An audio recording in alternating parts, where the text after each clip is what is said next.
Hey guys, and welcome back to the channel. And I recently went to see the new Lotus Emeya at Parks in Hamilton. And honestly, I had to go and see it just because it was such an eye-catching design when I seen it on LinkedIn.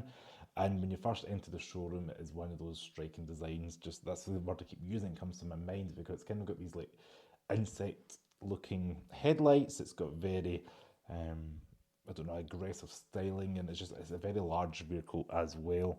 Now, the overall presence of the car is something that you're going to take away from just looking at it, and I can imagine out in the street. It is like a Porsche Taycan rival because the performance is kind of key for this car. The Maya is offered in a base model around £90,000. The S is 100 or just over 100, and then it's 130 roughly for the R.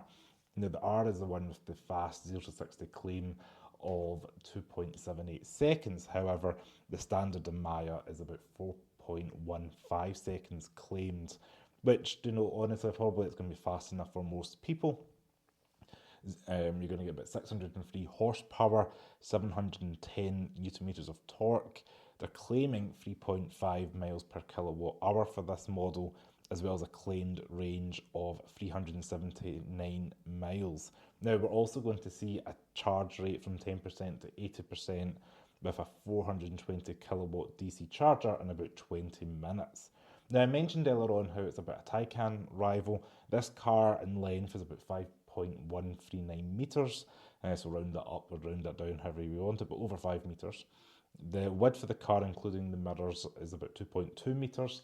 I always think you should include the mirrors just because when you're driving down the road without them.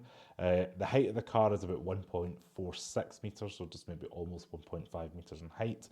You've got a 3 metre wheelbase there, and I could see on the Lotus website the weight seems to be claimed around 2,555 kilograms. What I did not know about the Maya is it's got a front boot at 34 litres of boot space, and the rear boot is 509 litres of boot space. Now, the interior of the Emeya is where you're going to envelop the luxurious and the technology blend. It's far removed from the kind of add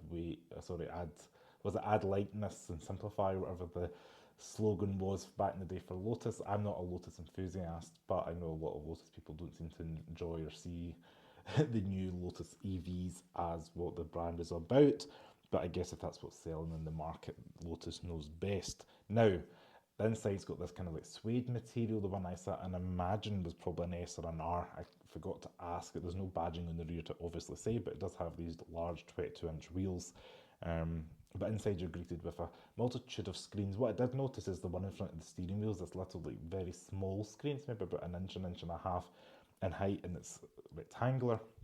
And that's where your speed and that's going to be mentioned. It does have the digital mirrors, which I think is a cool technology touch. They're very clear and crisp, probably one of the clearest that I have seen in cars that I have been in with this technology. Granted, that's only been a handful over the last 4 or 5 years because the technology has not been out too much and not many cars adopt that technology, but that is a cool feature to see. Now, this is just a quick look really at the cabin. In the back seat of the car, it was very like chauffeur style with the two big seats. Obviously, this isn't a review, but I wanted to show you all the video.